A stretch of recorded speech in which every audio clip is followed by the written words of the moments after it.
What's happening? Landlord from Alabama. Today we looking at QB1, unfortunately, but we gotta roll with the punches. Cooper Rush is the #1 quarterback this week against the Bengals, and now we gotta see if he can do it again. Could he quite possibly pull it off? The same exact thing he did against the Vikings, manage the game and pull it out at the end. Can Cooper Rush stand the rush and bring us home this W? Now look at this play. He steps back, a nice dig route from Houston, and he connected. That's a nice play. That's exactly what you want to see. Nice execution from your QB, man. He stood in the pocket, stood tall in the pocket, delivered a nice ball to Houston. I love to see that. Now, when you going up against the Bengals, they got a pretty decent defensive line, so we gonna have to be on point on that O-line. You see the pressure. It was miscommunication, I believe, from Tyler Smith, and Cooper Rush had no choice, but he could have put that ball in a better position. It was bad ball placement by Cooper Rush. That's what made the INT.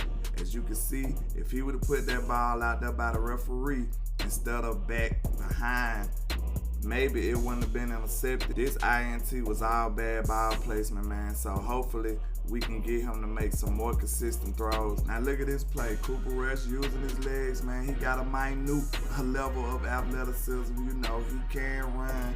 He's willing to run. You see, he didn't even slide. He tried to get the extra yards, trying to prove himself in preseason. We like to see the heart of Cooper Rush.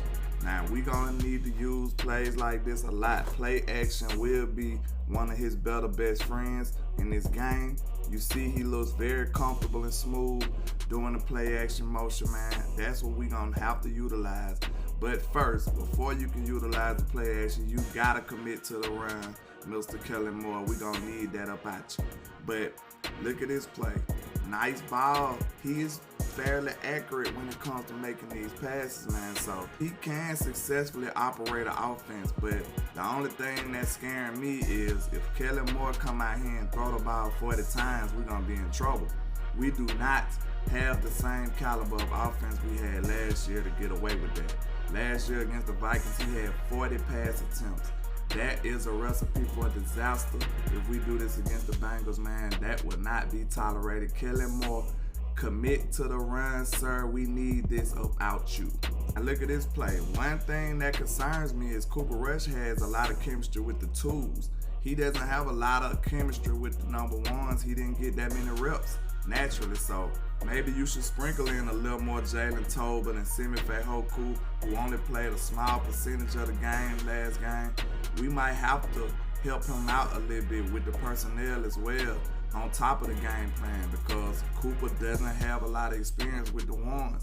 So I'm not saying substitute the ones completely, but you might have to sprinkle in a little more Simi Fehoko, a little more Dennis Houston, a little more Jalen Tolbert to make sure Cooper is comfortable from time to time. One thing you do notice about Cooper, his ball placement isn't bad on most throws, and he is fairly accurate on the short ball. Now, what we cannot do is go out here and never threaten them downfield. I don't care if it's an air ball or a dirt ball. Just throw the ball deep so you can let the defense know that you're willing to do something like that. If they don't have that threat in their mind, they will absolutely sit on everything short, and it's going to be another long day, just like it was with the Bucs for this offense. Once again, look how confident Cooper Rush is out the play action. He sets his feet, steps up, and throws a confident ball. Now, this is Cooper last game against the ones. Quick little pass to Dalton Schultz. He is money with those short passes, man. But like I said, we might need to throw in a couple double moves to threaten the defense, man. They got Cheeto Awuzie over there. We should know how to defeat him. He was a long-time Cowboy. We know all his strengths and all his weaknesses. We should be attacking Cheeto Awuzie with CeeDee Lamb. Then they other cornerback, Eli Apple, I believe. We know him, the longtime Giant, so their secondary is fairly familiar, man. We know them. We've played a lot of games against them and had them on our team, so we should know how to defeat them, how to exploit those matchups. I heard Mike McCarthy in the interview says that Cooper is a confident quarterback.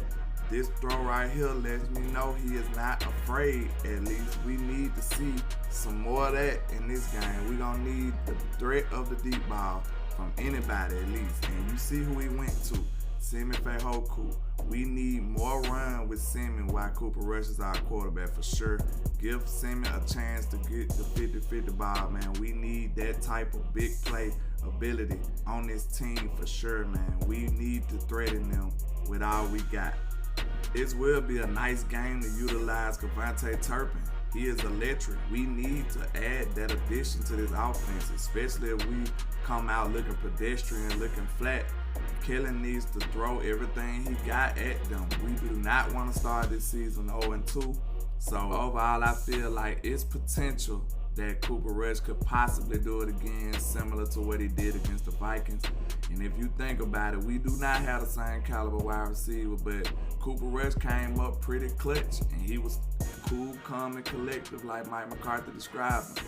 So if the game get close, Cooper might be just a gamer. That might be his character. He's not just the greatest quarterback of all time, but some people just show their best. Pressure bring out the best in some players, so hopefully that's what we can get out of Cooper Rush.